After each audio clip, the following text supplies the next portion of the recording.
Hello dear students, राजकीय कन्या महाविद्यालय करौली में के यूट्यूब चैनल पर आपका हार्दिक स्वागत एवं अभिनंदन है। आज अपन बीएससी सेकेंड ईयर का पार्ट पढ़ेंगे यूट्यूब चैनल पर ऑनलाइन पर। देखते हैं एंडोक्राइन ग्लैंड्स। एंडोक्राइन ग्लैंड्स क्या होती है, कैसी होती है। उससे पहले अपन देखेंगे कि ग्लैंड्स क्या होती है। कोशिकाओं का वह समूह जो अनेक प्रकार का स्त्रावन करती है वह ग्रंथि कहलाती है। ग्रंथि दो प्रकार से होती है। On the basis method of secretion के विधि के आधार पर भी तीन प्रकार की होती है। एपोक्राइन ग्लैंड्स, मीजोक्राइन ग्लैंड्स और होलोक्राइन ग्लैंड्स। और एपोक्राइन ग्लैंड्स कैसी है? वे ग्रंथि जो केवल स्त्रावण का कार्य करती है एपोक्राइन ग्लैंड्स कहलाती है। दूसरी मीजोक्राइन ग्लैंड्स, वे ग्रंथि जो सीक्रेशन के साथ साथ अपने साइटोप्लाज्म का भी स्त्रावण कर देती है, ऐसी ग्रंथि मीजोक्राइन ग्लैंड्स कहलाती है। तीसरी है होलोक्राइन ग्लैंड्स, ऐसी ग्रंथि जो स्वयं को पदार्थों को सीक्रेशन करके खुद को नष्ट कर लेती है, ऐसी ग्रंथि क्या कहलाती है? Holocrine glands. सीक्रेशन के प्रकार के आधार पर भी ग्रंथि दो प्रकार की होती है। कौन कौन सी? एक्सोक्राइन ग्लैंड और एंडोक्राइन ग्लैंड्स। एक्सोक्राइन ग्लैंड्स वे ग्रंथि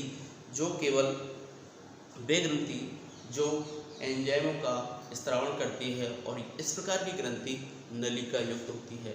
अपने जो पदार्थ स्त्रावित किया जाता है एंजाइम, उसको पहुंचाने के लिए इसमें नलिका होती है, अर्थात टारगेट ऑर्गन्स तक एंजाइम को पहुंचाने के लिए नलिका युक्त ग्रंथि होती है, वह एक्सोक्राइन ग्लैंड्स कहलाती है। दूसरी है एंडोक्राइन ग्लैंड्स, ऐसी ग्रंथि जो हार्मोनों का स्त्रावण करती है और नलिका भी ग्रंथि होती है, अर्थात अपने जो पदार्थ होता है हार्मोन, उसको टारगेट ऑर्गन्स तक डिफ्यूजन्स की विधि द्वारा पहुंचाने का कार्य करती है। एंडोक्राइन ग्लैंड्स कई प्रकार की होती है, जैसे थायराइड ग्लैंड्स, पीयूष ग्रंथि, थाइमस ग्लैंड, पाइट्यूटरी ग्लैंड्स और एड्रिनल ग्रंथि, पीनियल ग्रंथि और अग्नाशय ग्रंथि। उन्हीं में से अपन देखते हैं पहली ग्रंथि थायराइड ग्रंथि। थायराइड ग्रंथि के बारे में देखते हैं, ये कहाँ पाई जाती है? थायराइड ग्रंथि यह गले में अदर सतह पर थर्ड और फोर्थ कार्टिलेज बोन्स के अदर सतह पर पाई जाती है। यह द्विपालित ग्रंथि होती है, डार्क पिंक कलर की होती है। थायराइड ग्रंथि का वजन नर के अंदर लगभग 25 ग्राम होता है, मादा के अंदर लगभग 35 ग्राम होता है। इस ग्रंथि की विशेषता होती है, दो मुख्य विशेषता होती है कि यह सबसे बड़ी अंतःस्रावी ग्रंथि होती है।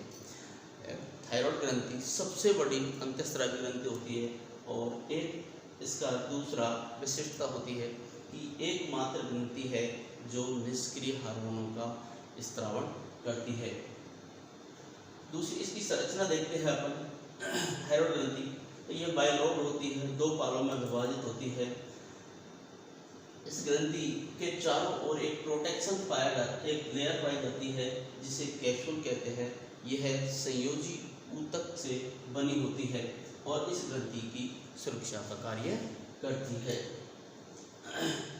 इस ग्रंथि में जो दोनों लोब्स आपस में जुड़ी होती है उसे कहते हैं स्टेमस।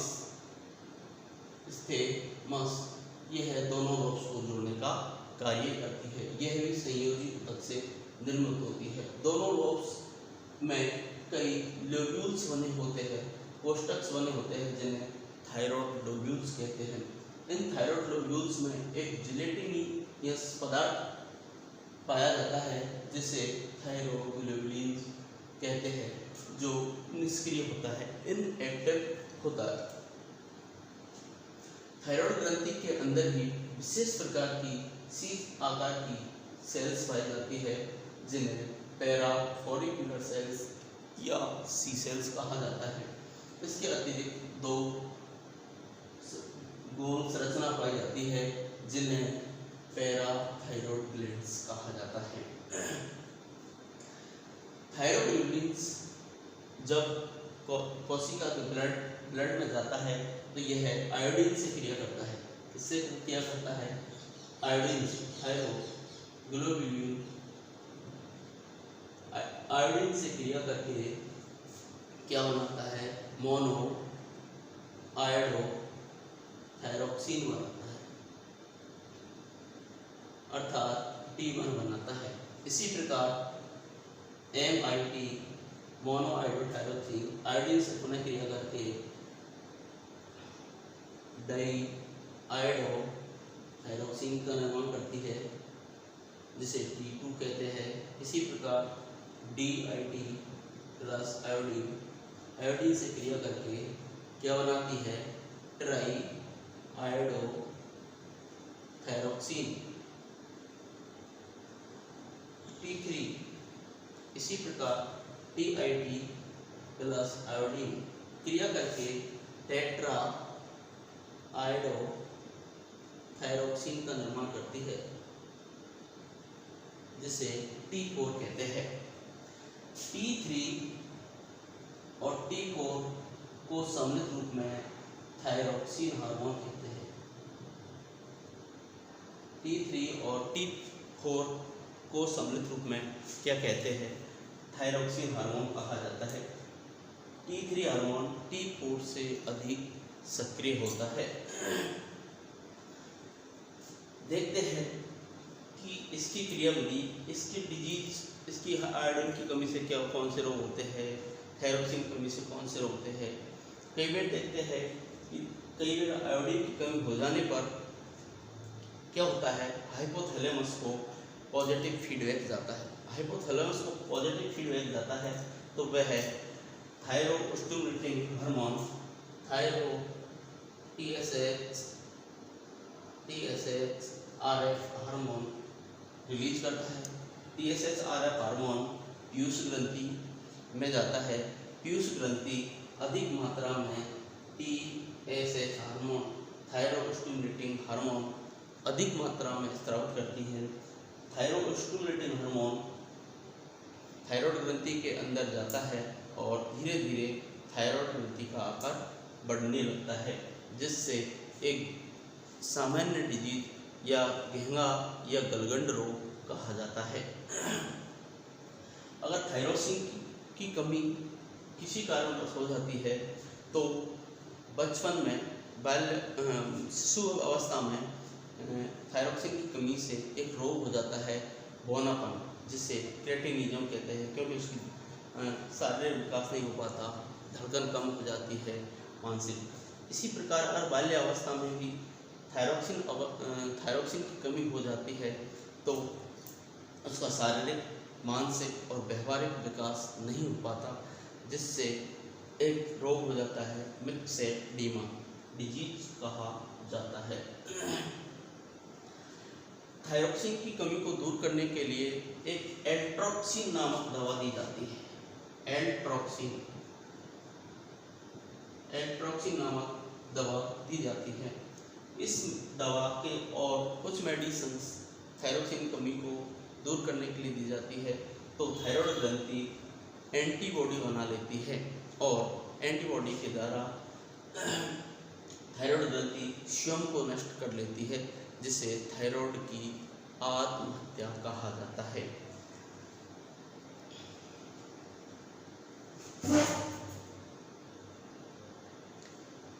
किसी कारणवश अगर थायरोक्सिन हार्मोन अधिक मात्रा में स्रावित हो जाता है तो भी ग्रंथि का आकार बढ़ने लग जाता है। जैसे जैसे आकार बढ़ेगा तो ग्रंथि अपने गले पर, थायराइड ट्रैकिया पर बहुत दबाव देती है, दबाव लगता है, जिससे रोगी की आंखें बाहर निकल जाती है, जिसके द्वारा एक डिजीज हो जाती है, जिसे कहते हैं एक्जोथैलेमिक डिजीज,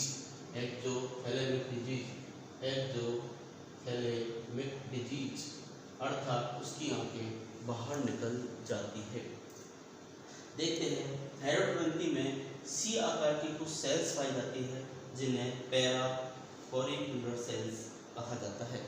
पैराक्यूबिकुलर सेल्स या सी सेल्स, इस सी सेल्स के द्वारा कैल्सिटोनिन नामक हार्मोन स्रावित किया जाता है।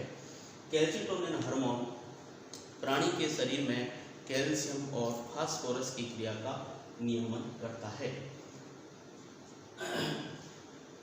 इसकी कैल्सिटोनिन हार्मोन की कमी से हाइपोकैल्सीमिया डिजीज हो जाती है तथा अधिकता से हाइपरकैल्सीमिया रोग हो जाता है। हाइपोकैल्सीमिया डिजीज हो जाती है तो उसमें घुटने दर्द होने लगते हैं, कैल्शियम की मात्रा की कमी हो जाती है, जिसे ओस्टियोपोरोसिस रोग के नाम से जाना जाता है। दूसरा है, इसी में दो लोब्स पाई जाती है जिन्हें पैराथायरॉयड ग्लैंड्स कहा जाता है। पैराथायरॉयड ग्लैंड्स के द्वारा पैराथार्मोन्स नामक हार्मोन स्रावित किया जाता है। पैराथार्मोन हार्मोन की खोज सर्वप्रथम एक कॉलिप नामक वैज्ञानिक ने की थी, जिसे कॉलिप हार्मोन्स के नाम से भी जाना जाता है। ये पैराथार्मोन्स या कॉलिप हार्मोन कैल्सिटोनिन हार्मोन के विपरीत कार्य करने का कार्य करता है। कैल्सिटोनिन हार्मोन प्राणी के शरीर में कैल्शियम की अधिक मात्रा होने पर उसको बाहर निकालता है, जबकि पैराथार्मोन फास्फोरस को बाहर निकालने का कार्य करता है। अर्थात कैल्सिटोनिन हार्मोन और पैराथार्मोन एक दूसरे के विपरीत कार्य करते हैं। तो थायराइड ग्रंथि के अंदर देखते हैं कई डिजीज होती है, बोनापन, गलगंड, एक्जोथैलेमी, प्ल्यूमर डिजीज, मैक्सर्डिमा, हासोमिटोज डिजीज जो खुद अपनी आत्महत्या कर लेती है। तो इस प्रकार से देखते हैं एंडोक्राइन ग्लैंड्स क्या होती है, ग्लैंड्स कितने प्रकार की होती है, उसमें अपन देखते हैं एंडोक्राइन ग्लैंड्स के बारे में देखते हैं। सबसे पहले थायराइड ग्लैंड्स के बारे में अपने सारी जानकारी देख लीजिए। क्या कौन कौन से हार्मोन रिलीज होते हैं, इसके अंदर क्या संरचना पाई जाती है, कौन कौन सी डिजीज होती है।